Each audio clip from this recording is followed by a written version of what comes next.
Okay. Social thoughts of using, just feeling dissatisfied, whatever like that. Okay. We've talked about a lot of those. Okay. So we got to start building up support. We got to start finding ways of checking in with ourselves. I always put this on this part about here about relapse prevention. Okay. What's the goal of AA, NA, any 12-step program? What's the goal? What's that? Okay, what does sober mean though? Abstaining from any mind-altering substance. Nope, that's clean. You get clean first. It's the difference between sober and recovery. So sober is cool, yeah. You get clean first. Can you be sober if you're not clean? Yeah. No. Okay. Alcohol and drugs is only mentioned in the first half of the first step in AA. The other 11 and a half steps all talk about changing you. They talk about healing the relationship with yourself first, redefining your character as a man or woman of integrity and recovery first, practicing that.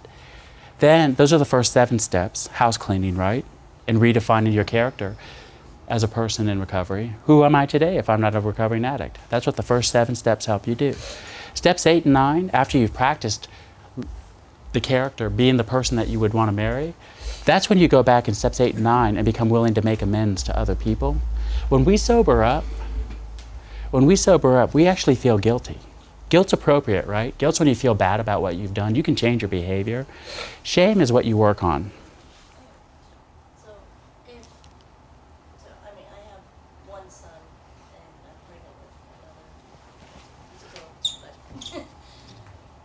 I'm supposed to be focusing on myself Mm-hmm. and being selfish. And this is what everybody's told me. You have to be selfish right now.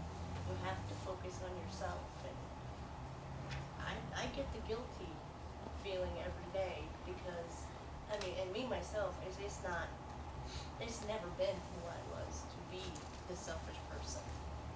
And I'm finding it really, really hard, definitely, to be selfish when it comes to my son. And am I supposed to do that and still? I've never met a parent. Selfish to Okay. myself and not- Okay, let me tell you something. I've been a parent too, okay, and I've lost a son, so I get it. I've never seen a parent yet drive home from the hospital and go, I cannot wait to screw you up. I said, Okay. I don't want him to. We all drive home going, holy crap. Oh my God, do they know what they did? They let us take this baby. They do that. If they knew me, they would not let me take this baby, okay? And they give you a little pamphlet how to feed the baby and maybe some diapers, right? You have to take a harder test to get a driver's license than to take a kid home from the hospital. Seriously, okay? It's not our intention.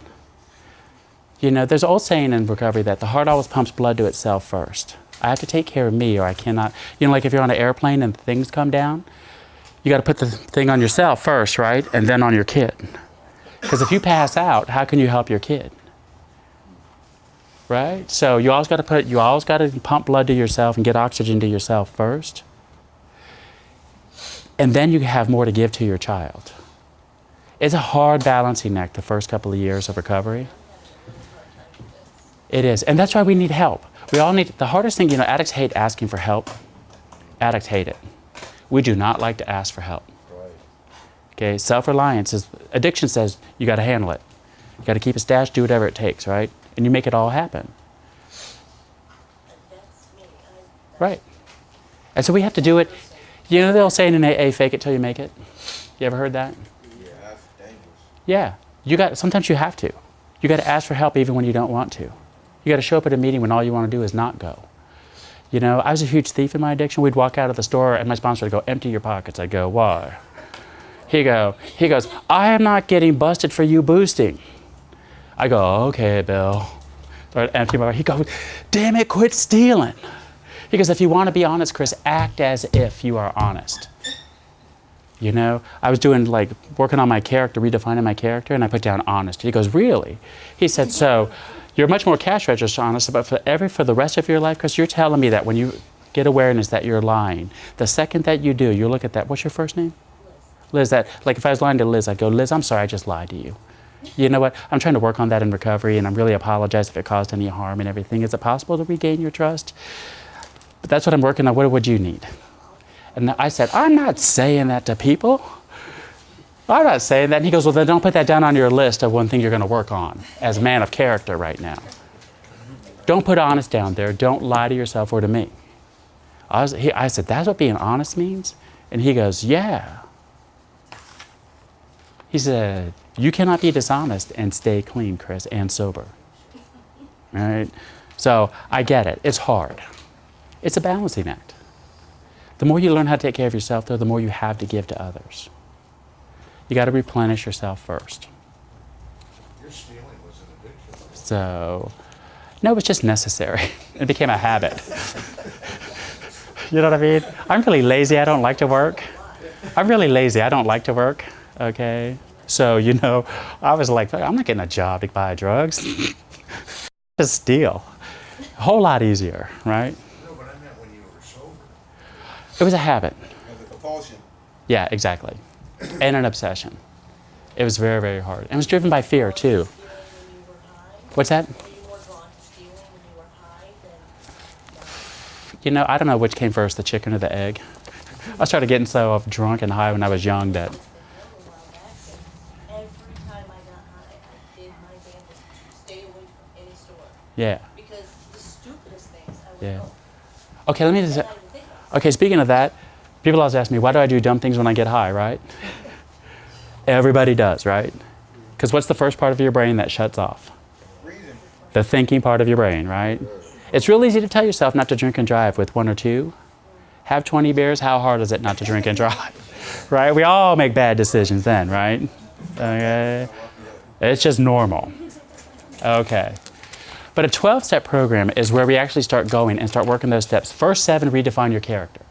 Steps 8 and 9 are the steps that we actually, when we've made enough of a change in ourselves, we've been practicing that for a while, people look at us and go, when we go to them and say, I regret the impact my addiction had on you. This is what I'm doing today. That's how you'll know people are really serious about changing, is if they come up to you if they've hurt you, and this is how you'll know. They won't come up and say, I'm sorry and I promise, right? Because my sister said once, my sponsor said, I know you're a late-stage drunk and dope fiend, Chris. And I said, why? And he said, I heard your sister when you said, I promise and I'm sorry. She said, if you ever say that again, I will kill you. Okay? You're a late-stage drunk and dope fiend. You don't get to that place unless you've broken a lot of promises over time. And so he said, when you finally have changed your own character enough and people see the change in you, when you go make amends to them, and this is how you'll know they're serious, they'll say, I regret the impact my choices or behavior had on you, my addiction, whatever. This is what I'm doing today. You tell them what you're doing.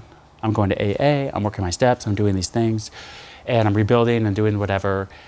And is it possible to regain your trust and to rebuild a relationship with you? If not, I'm just going to have to accept that as a consequence.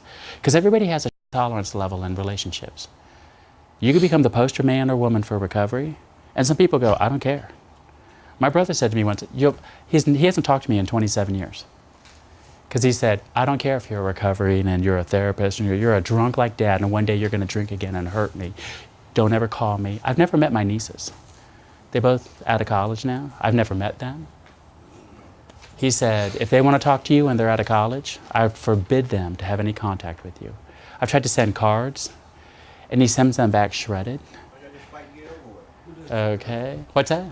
Yeah, my brother. Just fight and get it over with. So, Work it out in my family. but he won't.